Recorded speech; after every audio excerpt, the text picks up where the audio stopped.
I guess it's 5:30, so we'll go ahead and get this shindig started. So I'll call the regular meeting of the Lewiston Planning and Zoning Commission for April 8th, 2026 to order. So first item on our agenda is the call to order. That's been done. Number 2 on our agenda is citizens' comments. So this is just an opportunity for citizens to address the commission with any comments and or questions about planning and zoning commission related matters that are not a subject of the public hearing. And we have one public hearing on our agenda tonight. So does anybody have any public comments? Please. Just state your name and city of residence. I'm Margaret McVicker at 1720 15th Avenue. I had a hard time. What is your name? Margaret McVicker. I just wanted to speak with you just for a few minutes, but not a few minutes, but just briefly.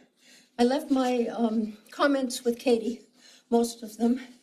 And it's regarding your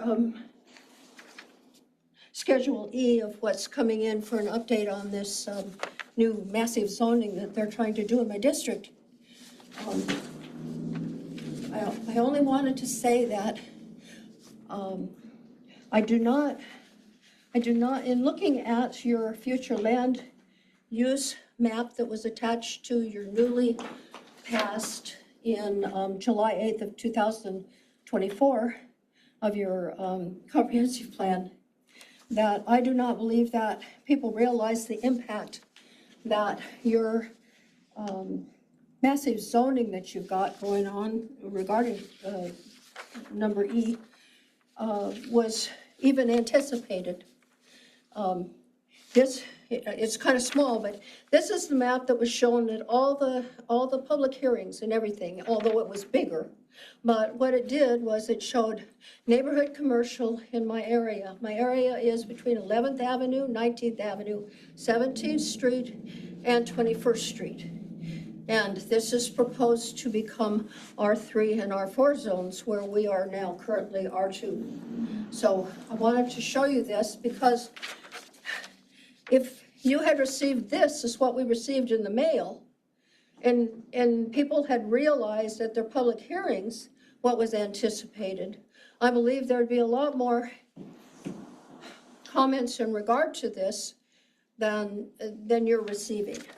So I just wanted to let you know that I do not believe that this zoning is in compliance with what the future land use map that was adopted with your comprehensive plan. I don't believe that clearly showed or that it depicts the actions that you're trying to take for this massive rezoning of our area. I believe that our area is one of the few that has small craftsman-style, single-family residential homes, and it's one of the few places that's kind of untainted down in Normal Hill. And what's being planned is going to not set well with the R2 zone. So I will comment later, but I wanted to know that there's some concern about this now that you're just in the planning stages of this before it goes to public hearing and advances further. The letter we got said that you wanted input, or Katie wanted input for knowing how to advance this. And I'm telling you right now that it's not a favorite of mine. And what's being planned, and especially my concern is that there are additional conditional uses, but also outright uses that are for the R3 and R4 zones that we have small lots there, and they would just totally obliterate the character of our neighborhood. So I thank you for letting me speak now, but I wanted to be sure and get in here before the official process started, because I didn't want to mess up any quasi whatever it is that it had. But I hope Katie will present some of my concerns, but I appreciate you taking your time to listen. Thank you. Thank you for taking the time. All right, is there any other public comments? Anything emailed, called in? All right.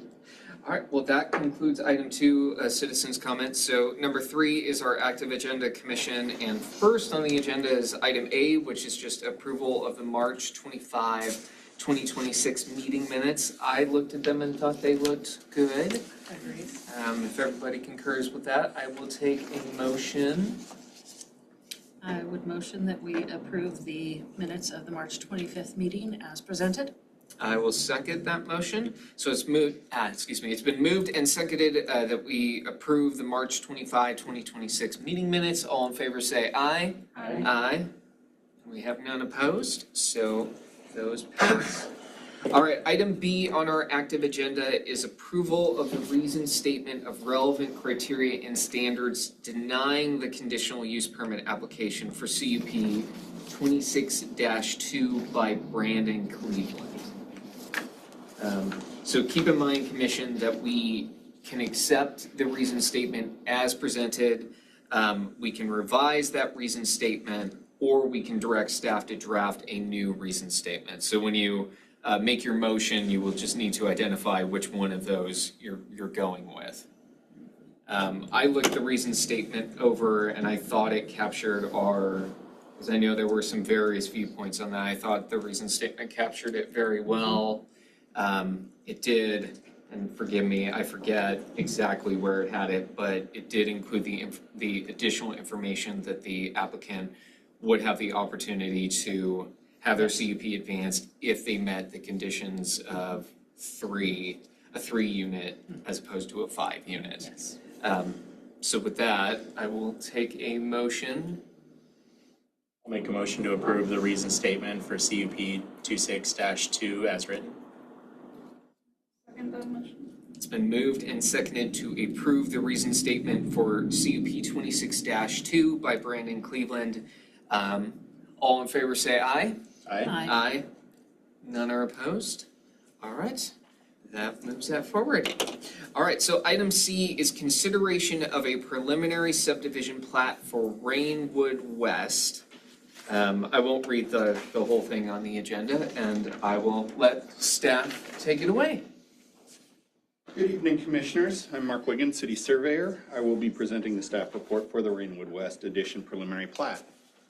First off, let's bring up some graphics here. Do you want to do anything with this, Dawn, as far as? Thank you. Sorry. You did stop. Get this so that it'll be recorded.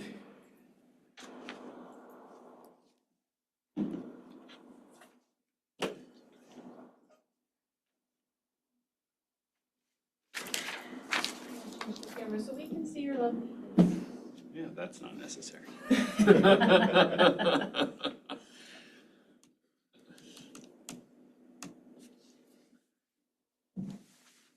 Say, Mark, if this was a Zoom meeting, you could get away with it.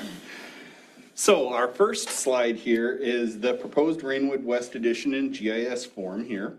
This preliminary plat is located along the west side of the 3200 block of 7th Street. So this is 7th Street. And as I said, we're in the 3200 block.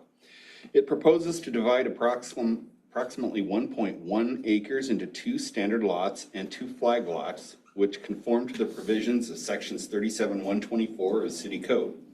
The existing development of the properties in this neighborhood is relatively dense, and the proposed lot configurations are consistent with the existing conditions. You will also notice that there are existing residential structures currently occupying the proposed lots 2 and 4, and you can kind of see that this would be 4 back here and this would be 2 up here. We'll move on to a photo. And so next we have a site photo taken near ground level at the southeast corner of the proposed subdivision. The 2 residential structures that we talked about are here and kind of here behind the tree. And as you can see, the rest of the property is currently just being utilized for driveway and yard. So pretty open and flat and pretty good for future development. We'll now move on to the plat itself. So next we have a copy of the preliminary plat drawing also showing the existing 2 residences. And like we said, here on lot 4, here on lot 2. The two proposed flag lots, shown as lots 1 and 4, so that being 1 here and 4 here, on the preliminary plat will utilize the shared driveway standards found in 37-124D3 of city code and will be required to be serviced by a shared driveway constructed to the city standard drawings 3-1. And just to give you an idea of what that looks like, I will bring up the 3-1 drawing. And here we can see the 3-1 standard drawing showing the 30-foot cross section. So the outside limits of the driveway would be here. With the shared driveway surface, it'll have to have a 20-foot paved driving surface, and you can see that would be here and here. And then technically speaking, then half of that is on each owned lot. So the property line between the two properties, between the two flag lots would be here. So they'd each own fee simple 10 feet of that. And then also on the outside, stormwater infiltration swales are required as well, just to kind of take care of any rainwater and stuff that comes off of that. So that's what that shared access driveway would look like. Mutual maintenance agreements and non-exclusive access easements will also be required for the lots utilizing the shared driveway per ordinance 37-124D4. The easements and agreements will be required to be shown and created on the final plat document, and the developer is required to incorporate maintenance agreement verbiage into the deeds for each lot. The developer has proposed to construct 210 feet of curb, gutter, and sidewalk with asphalt patchback to satisfy frontage improvements along 7th Street. And so that would literally be along the entire frontage they would do that. The proposed subdivision is located in the Lewiston Orchards Irrigation District and the Lewiston Orchards Sewer District, and the representatives from both districts have indicated their intent to provide service for the proposed lots. Avista Utilities, CenturyLink Lumen, and Sparklight have also confirmed their intent to provide utility service. The subject property is zoned R2, and the proposed lot configurations adhere to the requirements of that zone as outlined in the City of Lewiston Zoning Ordinance, City Code Chapter 37. The preliminary plat is presented at a scale of 50 feet to the inch when printed at full scale, which differs from the 100 feet to the inch standard specified in Section 3220A of Subdivision Code. But because the 50-to-1 scale provides for better clarity of lines, bearings, and dimensions as specified in Title 50-13041 of Idaho Code, city staff recommends that the 50-foot to the inch scale be accepted as exceeding the code requirements of the specified 100 feet to the inch scale. With the exception of the noted difference in scale, the preliminary plat complies with the applicable requirements of the City of Lewiston Subdivision Ordinance, City Code Chapter 32. City staff recommends that the Lewiston Planning and Zoning Commission recommend to the Lewiston City Council approval of the Rainwood West Edition preliminary plat as presented. And also, you should have then received a draft reason statement for this as well, which incorporates information contained in our staff report for your consideration or use at your discretion. And this concludes my staff report, and I'm available for any questions. Commissions, are there any questions for Mark? I don't have any questions on my end. So straightforward. I agree. I agree. Well, then with that, Commission, if there are no questions for Mark, then I will take a motion. What?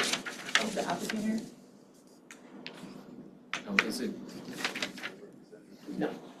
Oh, okay, sorry. So with that, then I will take a motion to approve the reason statement as presented, amend the reason statement, or deny the draft reason statement. I would make a motion to go ahead and approve the draft reason statement as presented for the Rainwood West subdivision preliminary plat. And I will second that motion. So it's been moved and seconded to approve the reason statement for the preliminary plat subdivision of Rainwood West. All in favor say aye. Aye. Aye. Any opposed? All right, motion carries. All right, so this will move us into item B of our active agenda, which is the public hearing that we have scheduled on the docket for tonight. So this is a public hearing and deliberation and direction to staff regarding the reason statement of relevant criteria and standards for application ANX 26-1, CPA 26-1, and ZNC 26-1 by Joe Greco of Greco Land Development LLC. So before I open up the public hearing, I'll just explain how this process works real quick. So I'll explain the subject of the public hearing, which I have done so. If there is any public commentary, not from the applicant, we will ask testimony to be limited to 3 minutes. I'm not super worried about that. I'm not really worried about people not having time to comment. So I will open the public hearing. We will hear a presentation from staff. After that, the applicant is, if they're willing to provide testimony, we will hear testimony from the applicant. After that, we will hear testimony from the public. During the time, the commission can ask questions of staff, the applicants, or the public if there's anything relevant brought up there. After public testimony, if there is anything that the applicant feels they need to respond to, they will have the opportunity to respond. And then there will be one last chance for commissioners to ask questions, and then we will close the public hearing. And once the public hearing is closed, that's when we will deliberate the relevant criteria and standards. Mr. Chair, I have a conflict of interest in this matter. I need to recuse myself. All right, thank you.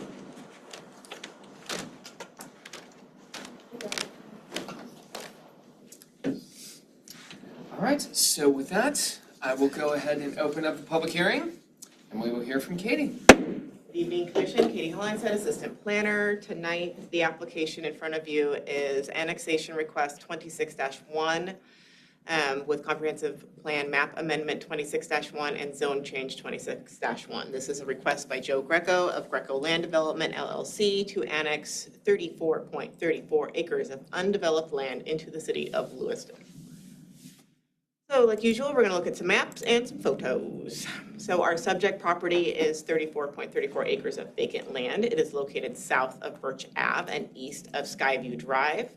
Property is adjacent to the existing Skyview Estates Phase 4 subdivision, so this would become Phase 5. Subject property is currently located outside of city limits in Nez Perce County. So as you can see, I have outlined it in black here. This is our subject property. So Powers is up here. This is Birch right here. This is 23rd coming into the subject property. That's where I'm taking a majority of my photos that you'll see in a minute. Ripon is down here. Hemlock is down here. So same map with our zoning layer turned on. So like I said, the subject property is currently zoned under Nez Perce County as R1A residential. The applicant is proposing to rezone this to a low-density residential R2 zone. As you can see, adjacent properties are R2 right here to the north. This is the previous phase that was done about 2 years ago. And then properties over here are R1, so that's to the north and west. The little pockets that you see, those are still located within Nez Perce County and are not within city limits. I believe those are still R1A. Were those given the opportunity to, I feel like if this is phase 5, that there have been prior annexations into the city? Yes. So when original Skyview Estates was done, it was not subdivided as city properties. This little stretch right here was the first section that came in as like pre-subdivision. And then this section came in, like I said, 2 years ago. A couple of individual property owners have annexed into city limits just on their own accord to be able to access city services. Particularly like this one on the corner further subdivided that lot once they were able to hook up to sewer. But the other ones are not within the city. They're still in the county. Okay. They could choose to pursue an annexation, but currently we're kind of just leaving them alone. So residential properties, like I said, to the northwest and west are a mix of that R1, so that's in the yellow here, and then R1A, which is that county designation. So our future land use map designation in this area calls all of this out as area of impact. And so the applicant is proposing as part of their annexation that we would do an amendment so that that would also go to neighborhood residential, which is what these other sections that are within the city are. And then just because this seems to come up about availability of water and sewer services, so this map has the green lines, which is the sewer. You can see I'm kind of snaking around here. So the applicant has extended sewer lines as part of previous phases, so phase 3 and phase 4. That's where you can see all these sewer lines and this section along Powers, and will be further extending into the subject property if the annexation is approved. As noted in my staff report, Lewis and Orchard Irrigation District did provide additional information and said that they would be able to provide water service and that the applicant has gone through the annexation process for the water district. So once approval has occurred and they start that subdivision process and then construction, those things would happen. And then as provided as part of the application, this is just another version of the map. So it shows all of those previously platted lots and then the subject property outlined here in yellow, just reflected in this type of map form. And then some photos. So I'm standing at the most southern end of what has been constructed of 23rd Street. I'm currently looking south across the subject property. So you can see wide open. And then we're just going to pivot around. So I'm pivoting, I'm looking southwest from the southern end of 23rd Street. So you can see over here the homes. This is phase 2 and phase 3 homes out here in the background. And then pivoting again, I'm looking west, so from that same southern end location. So phase 3 homes are over here, and then they kind of wrap around, as you can see in the map. And then pivoting again, so I'm looking north on 23rd. And so again, phase 3 homes, and then much farther down here, you get up to the phase 1 homes that are along Powers. And then pivoting again, looking northeast, so you can see the beginning of construction and the road that has been built. This is Birch Avenue. So this was done as part of that phase 4 construction. And then finally, one more pivot, and then again, you can see some of the new homes that have started going up just recently in the phase 4, and then you can see the rest of that undeveloped property that's out here. Go back up and we'll hang out here.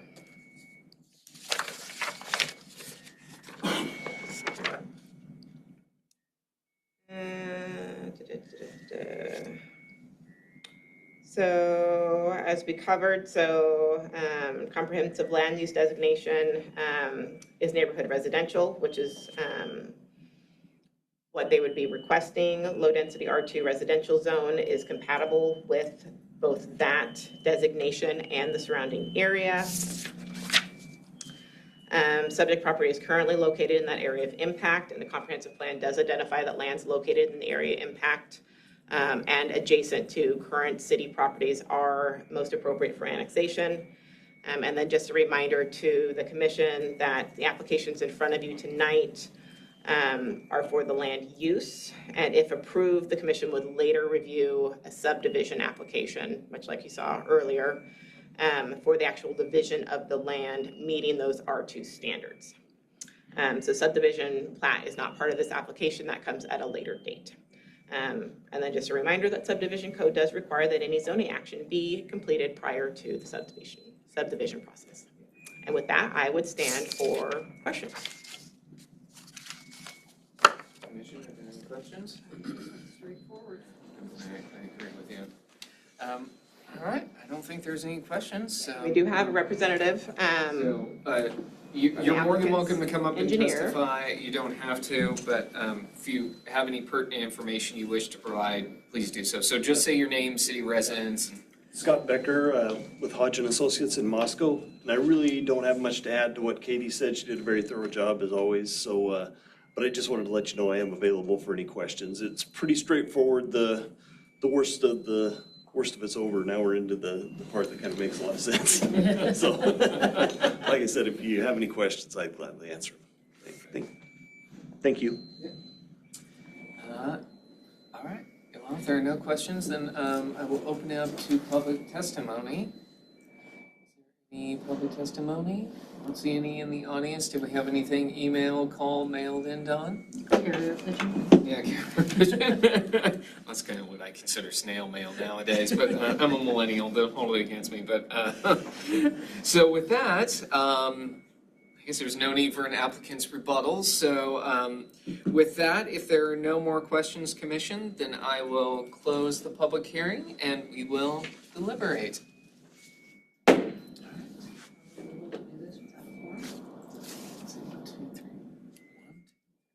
That is it. Are we able, so question for you, Jen. Are we able to do this without a quorum? No, you still have a quorum because when you started the meeting, There were 4 of us. there was 4 of you. Okay. Just getting Because- clarification. Yes.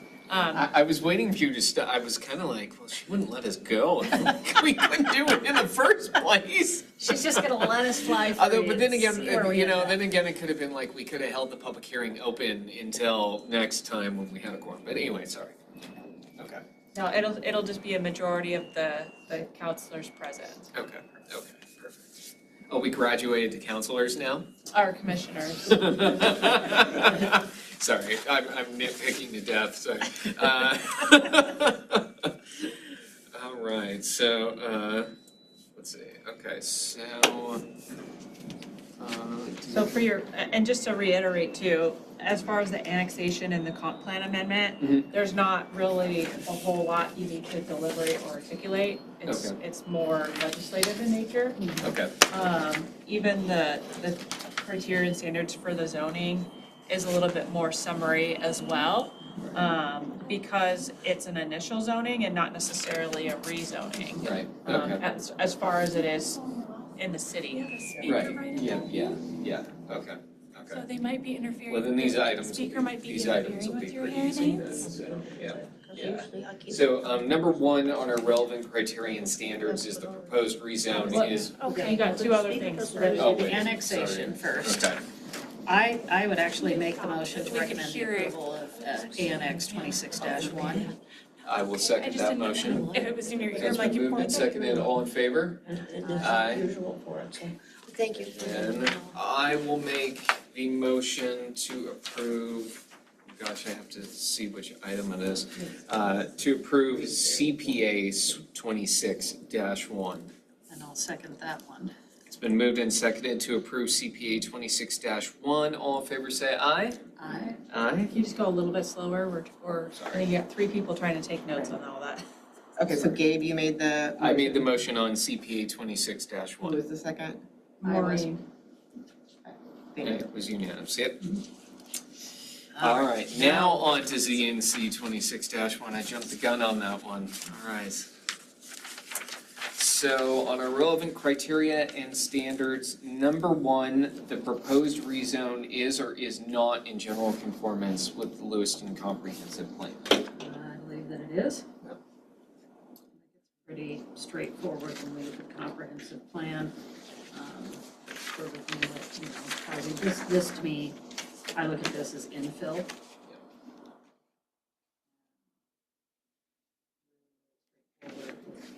What we have been doing and where we're going. Yep, yeah, I agree. Exactly. Part of the future land use map. Yep. Can you please make sure you speak loud enough for the speakers to catch you? When I was doing the last one, there was a couple of times where I couldn't quite hear what people were saying. You couldn't have been me, could it? I thought I was. It's usually never me. We're the loud kids at the table. Right. The subject, number 2, the subject property is or is not at least as well suited or is better suited for the proposed zoning district than the existing zoning district. Obviously, it is at least, if not Yeah. better Yeah. suited. Exactly. I'd say, like Shay said, when we look at the map and where we're moving with it, it absolutely fits in and Yeah, it's nice. The topography is lovely. yeah, Is there any consideration given to the fact that it isn't zoned anything in the city?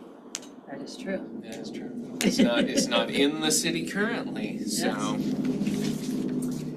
So number 3, the proposed rezone does or does not present foreseen mitigable impacts of incompatible uses or development being located in the same vicinity. I think as we've referenced the future land use map, but also the fact that there already are zoning that there's an R2 right next to it. So it is, I would argue it is compatible with the area around it, and there aren't any impacts that need to be mitigated anyway. No, and, as stated in the staff report, all of the, Lloyd is good with it, and Greco is already, the paving is there, the utilities are basically being put in place so that they can just be tagged off of, so everything's kind of preset. And that I feel leads us perfectly into number 4, which are the effects of the proposed rezone are not anticipated to place undue burden upon delivery of services provided by any political subdivision within the planning jurisdiction, including school districts. The services are already there. We didn't have any opposition to it, from any of the political subdivisions. So with that, I would say they're are not anticipated. No. So number 5, the size, type, intensity, and density of development expected to occur on the subject property as a result of this rezone is or is not suitable for the area and will or will not unduly burden the neighborhood, public infrastructure, or environmental resources. I think all the public services have said that they can meet the demand. They've agreed to provide services to the area. And I would just go back to what I mentioned before, which is it's suitable for the area. It's not adding anything density-wise that the area does not already have. There's a neighboring R2 right next to it. So I would say it's definitely suitable for the area, and it will not unduly burden the neighborhood, public infrastructure, or environmental resources. Perfect. All right, well then last on our relevant criterion standards is number 6. The proposed rezone is or is not in conformance with Idaho Code 67-6537, use of service and groundwater. I don't think this is applicable. We haven't heard any testimony one way or the other. So we can mark that as not applicable. All right, Commission, well, we've gone through the relevant criteria and standards for ZNC 26-1. So with that, I will take a motion on ZNC 26-1. Oh, you gotta make the motion. You are more than welcome to make the motion, or I can. I'll make a motion to approve the reason statement for ZNC 26-1. That'll actually be to direct staff to draft the reasons. Yes.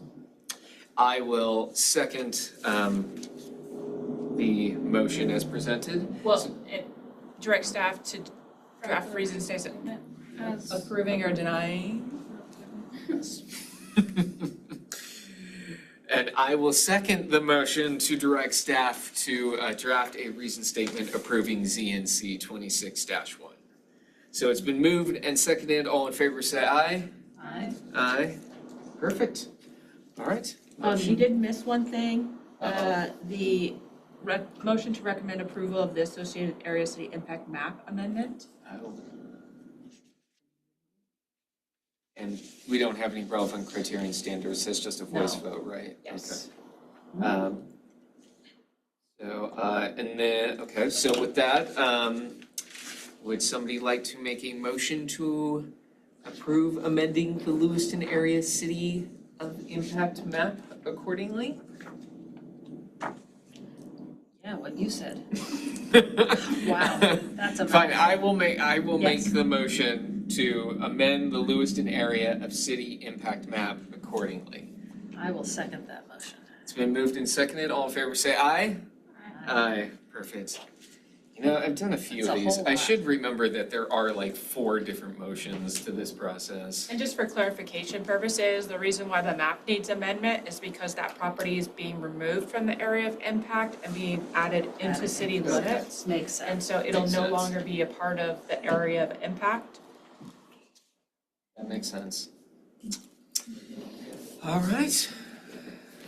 Commissioner Battles, you're welcome to join us. Joining us now?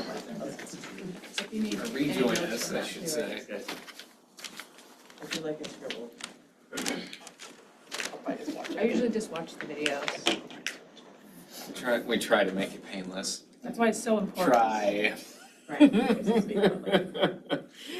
All right, item E on our active agenda is update from staff regarding the upzone of ZNC 24-5. Okay. I just have a verbal presentation, not all the nifty maps I showed last time. Okay, so following whatever meeting it was in March, where you guys made a decision on the maps for the small sections that were going C6 and C4, and then the larger residential sections that were going to R3 and R4. I sent out 704 letters. 473 of them were to the east side of 21st Street, 231 of them to the west side of 21st Street. I received 11 comments from people in those areas, 9 from the east side, 2 from the west side. West side comments were, one gentleman thought the city wanted to buy his house. And one was the owner of a daycare who wanted to make sure it wouldn't make any changes to her daycare. Her daycare actually exists under a CUP. I looked up all that information for her. She is fine. Other questions or other comments that I got. So I had 2 that just sent absolutely not, we are opposed. Like that was the gist of the entire email. I had 2 that had specific, no, I had 3 that had specific questions about the benefits or about taxes. After speaking with the assessor's office and the appraisers in that office, they let me know that zone changes do not affect property taxes. And so I relayed that information to those 3 individuals who had that specific question. I had one gentleman who said that he would prefer the zoning to be left alone and would like the city to work on bringing more business to Lewiston. I had one gentleman who wanted the commission to consider excluding the Sunset Park retiree enclave, that's what he referred to it as, from the rezone to maintain its low-density single-family status. I had one gentleman who was concerned about if the city had the fundamental infrastructure to support the rezone. And then he also had questions about whether or not there was enough police and fire personnel for the population of Lewiston.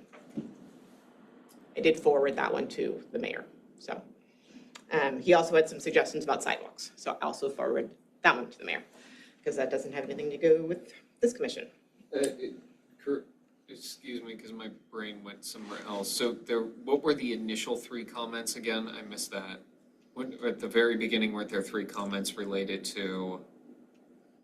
Oh, I had 3 people I had 2 that were Hard-nosed. hard-nosed. Right. Like the statement was just absolutely not, we are opposed. Oh, 3 were related to property taxes. Yes, and Okay, then I'm 3 sorry. had questions Okay. about property taxes, if a rezone would result in an increase in property taxes. Okay, thank you. And then the bring more business, that's that one. Exclude the Sunset Park as a retiree enclave. Fundamental infrastructure to support. Are there enough police and fire personnel for the population? I had one church call who wanted to know about their non-conforming status. Churches are allowed by right in residential zones, both the R2 that exists currently and the R3 and the R4. So I clarified that information for that church, that wouldn't change anything for them since they are conforming and would remain conforming. I did have a couple of folks who were in favor. they were in favor. And then, as Ms. Vickers mentioned when she spoke during public comments, she also provided me a letter. I can forward the entire thing to the commission. The major points being that the commission might want to consider amending the non-conforming section of code to change that buildings can be rebuilt if they are destroyed. That is one thing that is called out in the non-conforming section. That wouldn't necessarily change the non-conforming lot part, but it would be something that this board could look at, an amendment that could be suggested. Another suggestion that she made was that either the city could proactively do this or citizens could kind of band together and do this, would be to request vacation of right-of-way along certain roads. There are 80-foot right-of-ways in certain subdivisions, like the Yantis subdivision, and that maybe reducing those right-of-way widths would be something that could increase lot sizes. That's not something you guys get to deal with, so that will be something I pass along to the Public Works Department. But that's kind of the general, so only 11 responses to the 704 letters that I sent. So that's my update thus far. Correct me if I'm wrong, Katie, I left my folder in my car on this. If this moves forward and it's approved through the process, this automatically applies to all properties, or people have to opt in? It would apply to all properties. Okay. But We tried to, I sent out a letter requesting feedback, stating what we were trying to do, that we're trying to get more lots into conformance. A number of lots in these areas are 50 by 142, which is 7,100 square feet, which is less than the 7,500 square feet, and less than the 60-foot wide dimensional standard of the R2 zone. What staff has encountered multiple times is that people purchasing homes or refinancing their homes or getting new insurance on their homes, I will get phone calls because those bodies then go look at the code and they will call and they'll be like, hey, this doesn't match.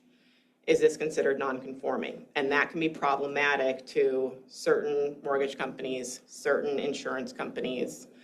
They don't like that non-conforming status. So after a number of those phone calls and being maybe yelled at a little bit for things that people were told, not by me,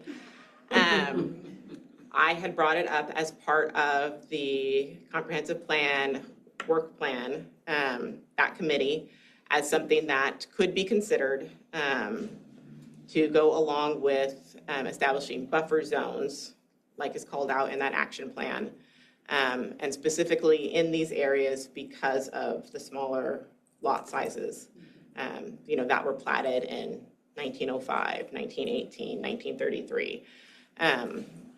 Long before I think there was a recognized zoning code with standards for sizes. So that's what I have for an update for you guys tonight. It's just what I've sent out, what kind of response I have received back from the public.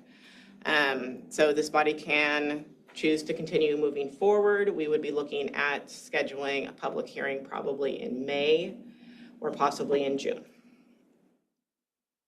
Question for you, Katie. I kind of heard some conversation about, residents being concerned, like if they had to rebuild. So if you had, as it's zoned now, a non-conforming situation, and your house burns down, you can't rebuild. You can rebuild, you have to rebuild to the current code. standard. You can't Yes. rebuild what you had. So like say you have a house that's on a really small lot, right? And so because you're on a really small lot, say your house covers more than 40% of the lot, because that's what's allowed in the R2. Or say your house is built right up to a property line, again, because it was maybe subdivided after the fact or whatever happened, right? You would not be able to, under the current code, you would not be able to rebuild outside of the standards of the R2 zone. And this goes for anyone, anywhere that would be considered a non-conforming lot or structure. You have to follow the rules of the zone when you go to rebuild. So, for example, in the R2, that would be a front yard setback of 20 feet, a rear yard setback of 20 feet, side yard setbacks of a minimum of 5 with a combination of 15, so like a 5 and a 10. And then you could cover 40% of the lot with buildings. So in some cases, some of those lots are very small. I think there are lots as small as like 4,800 square feet that I've seen my quality time with those maps. So that makes it difficult, especially if your house has already been built where it covers a lot of that lot, covers 60% of that lot. It makes it hard to build back what you had before. And so that's where that one suggestion comes, where the commission could look at amending the non-conforming section of code, where I don't know if you eliminate that. I don't know if you just you could build back whatever you had before. The one problem I do see with being able to build back whatever you had before is those instances where it is like up against a property line, that's a fire hazard. Or there are even instances where people's buildings are built into the right of way. They're built into an alley or something like that, which also is ultimately problematic. But they're allowed to exist there now. They're allowed to exist. Because Yep. they're already there. Okay. Correct. I mean, I think from the standpoint, and I mean, I'm sure if we move forward, we can get into this a little bit more at the public hearing, but I think from the standpoint of, if you're talking about a small lot, and you said that there are lots as small as 4,800, I mean, hypothetically, even if a house is, I don't know, if the house is covering more than that 4,000 square feet, then I can see why we would want to look at ways to maybe make it easier for a former non-conforming property to be built back to closer to what it was, if not what it was. So for like example, so you still wouldn't get to like 100%, right? But in the R3 zone, that has a minimum lot size of 6,000 square feet. The setbacks are the same, but then you have a lot coverage of 50%. Yeah. So say you're one of those little lots that you have 4,800 or you have 5,000, or maybe you even do have 6,000. It's easier to get there, right? Because then you can cover 3,000 square feet with a house and attached garage or carport or shop or whatever it is. Well, and that's kind of, I guess, my thought process of where I was going, considering the public comment that we got, is when you've got these older craftsman style homes and things like that, people generally buy those types of home because of the architectural details and things like that, and because of the layout and the floor plans and things like that. And I guess part of the thought process of us changing some of that is, if something does happen without, like you said, amending the non-conforming, which to me, that just sounds like we'd end up getting into the weeds with a lot of, because you'd have exceptions and you'd have this and you'd have that. To me, the simpler, and we kind of talked about this during the work plan committee, would be to do this zoning change so that if something does happen to one of those homes, there's a better chance that they're going to be able to rebuild that home back to.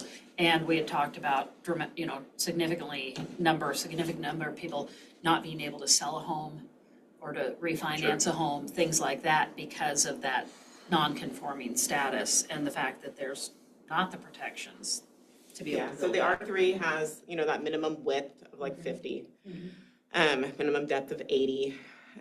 So it fits better with so many of those platted lots that are 50 by 142. That's a lot of them. A lot of them are like 50 by 142.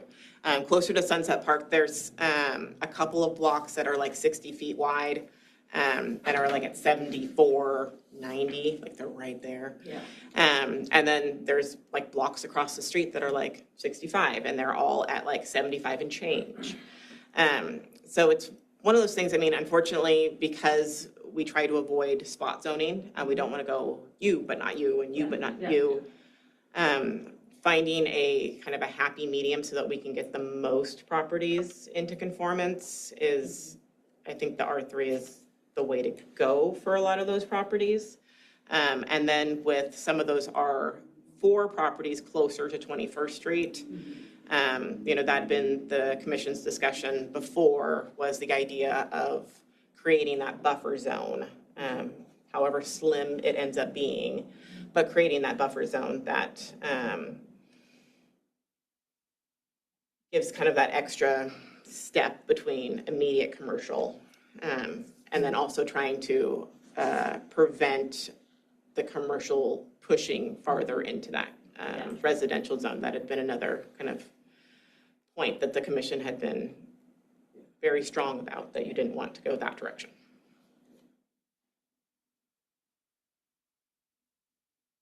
Are we comfortable moving forward with the process, Commission? I am. I think we're headed in the right direction for both protecting homeowners who are looking to sell, refinance, all that kind of stuff, and then existing homeowners if something happens. I guess I just look at it in terms of, if I were in that position and I had a home that I absolutely loved and something happened for some reason, finding out that I couldn't rebuild or, couldn't rebuild even close to it would be really tough. And then the other thing that I would just like to say, just so that it is on record, because this has been a question I've received, and it is an assumption that the public is making, is that the way that city code has numbered their residential codes has nothing actually to do with how many units you can have. So it's still going to be based on your lot size. So some of the people who have called and have been like, you're just going to bulldoze everything. We're not bulldozing anything. The city is not trying to purchase land. We're not bulldozing anything. And build multiplexes everywhere.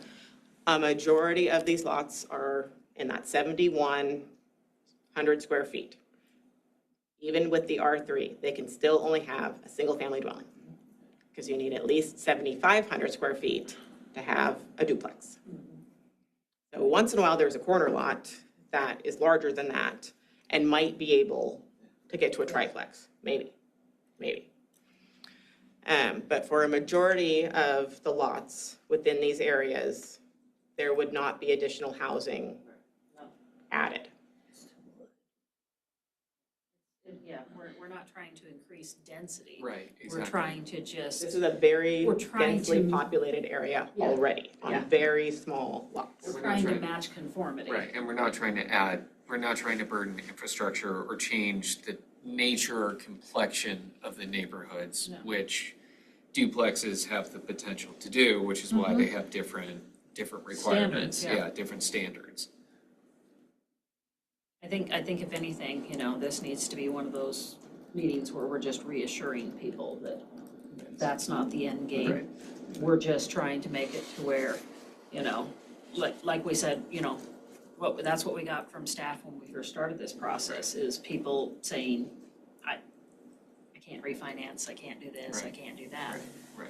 So- The idea is to make, the other idea is also, or the other concept of this is to make it easier for people to do things Something with their else with their property. I mean, if you property, can't get exactly. insurance on your property, you Yeah. can't pretty much do anything Well, with yeah, your and, property. I think Katie had brought up during the work plan meetings a couple of times where people wanted to add a garage or a shed or something like that, and they couldn't even do that because they were already at the maximum coverage for the Building lot space, size. yeah. So by doing that, somebody wants to add a carport, for crying out loud, they can do it. Yeah, exactly, yeah. And I think just getting that message through, Yeah. as opposed to, I think, what either people are inferring or what they're concerned Assuming. about, or questioning. And also using it as an educational tool to get them involved in the public hearing process. So yeah, I think we definitely need to proceed with public hearings so that we can dispel some of the myths. And the public has an opportunity to testify, ask questions. Because also the other thing is too, that I just want to get this on record too, the comprehensive plan is, if you look at it, like from the sky to the ground, the comprehensive plan is the 40,000 foot view. It provides the blueprint for things that can change in the city up to 2040, but it does not, I believe it's 2040, correct? 2044. 2044, thank you. So for the next 20 years, it provides the blueprint for that to happen, and it creates a framework for everything that goes below it. But it is that 40,000 foot view. It isn't literally saying what street is gonna go where. It's not saying exactly what's gonna be in each subdivision. Those things will be crafted within the framework that the comprehensive plan creates. But it's not dictating specifically, well, that goes there, that goes there, that specifically has to be a specific zone. And I think, again, just educating the public on some of those aspects, because to be fair, it is complicated. I've been on this commission now for 5-6 years, still sometimes confuses me, so. Well, I mean, you step back and look at it, there's a reason it's ZNC 24. We started this in 2024. yeah. We've been working at this for a while and trying to streamline and fine tune and make it where it makes sense. Exactly, yeah. So I think if I'm hearing the commission right, we are comfortable moving forward with public hearings on this process? I believe so. Perfect. Do we need to make a motion on that one? All right, good deal. Perfect. I just need direction and we'll Go forth and figure out a date. I don't have anything else on the commission's docket already. It's our docket. Oh, that actually brings us up to the next item on our agenda, which is item 4, staff commission communications. So at our April 22nd meeting, you'll have your rezone from tonight. We have a public hearing on a conditional use permit scheduled already. And then same for the following meeting, which I believe is May 13th. I have a public hearing scheduled for that meeting also. And then you would have the reason statement for the conditional use for next week's meeting. For next, the Have you next. heard anything from Commissioner Harris? I need to send an email reminder about, as a member of this commission, there are attendance requirements. I do understand that, like, we haven't had a couple meetings in, I believe it was March. We canceled the meetings in March, which actually worked out well for me because I was in a hospital. So it worked out well for me, but yes, that can kind of jumble schedules, but Yeah. okay. I also did want to note for the commission's benefit, at the work session on Monday, there was a presentation about like what is planning and zoning that was done. And one of the questions that was received is, can the commission or the city council do site visits? And the answer is you can, it just has to be properly noticed that you will be doing site visits. And you essentially have everyone, including the applicant and interested parties, at the site visit so that everyone is experiencing the site visit in the same manner as a part of the public hearing process. So that's interesting. So would that apply to an individual commissioner, or would it apply to if we had, say, the potential of a quorum? So like if I, as an example, if I wanted to go, I don't know, to the Joe Greco's development, but I'm the only commissioner who's attending, and I'm attending And you wouldn't have a quorum present to have the meeting for the site visit. But it would have to be you'd have to publicly notice it, just like all of the other requirements, in the paper, on the property, to the neighbors. Yes, yeah. So it would be like a whole separate notice for. A whole separate. Well, it would, Essentially be a and there's meeting. a couple of different ways you could, in theory, do it. It could be at the request of the applicant or at the request of the commission. Because typically the applicant is responsible for notice fees, but if it was something where the commission felt like it was necessary for them, I could see that being something that the city would have to take in consideration about the burden on the applicant of doing that kind of notice. But you would essentially have like a split meeting, so you'd have a portion of the meeting there to perform the site visit, and then you would terminate that portion and continue the remainder of the public hearing back here.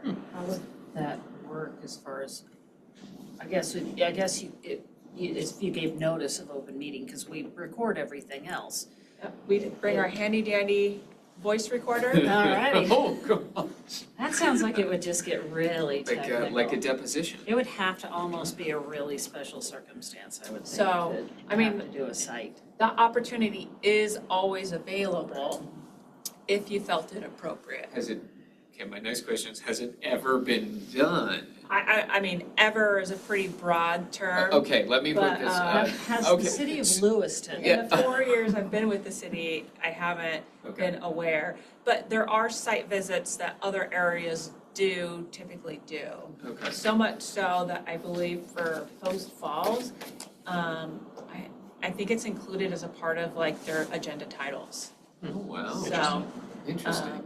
I don't know the frequency of how they do it, but it just, based on the question from the counselor, I figure I would just do a reminder here that is an option. We just have to do it within the public hearing process. It has to be noticed, and we still have to follow all the same rules for every other part of the public hearing aspect. field trip. Do we all have to ride in the same van? The logistics. Technically, you can't even ride in city vehicles because you're not city employees. Yeah. Oh. The logistics just seems like a. Oh, so we don't even get that benefit? No, I'm kidding. All right, well, on that positive note, item 5 on our agenda is adjournment. So I will take a motion to adjourn. I'll move to adjourn. I will second that motion. All in favor? Aye. Motion passes. Felt like passing the buck. Hey, that's okay. Well, Zach, we wanted to I had get to you in on the frantically look action. for my because I'm pretty- blue little cheat sheet though. That's- Right. yeah.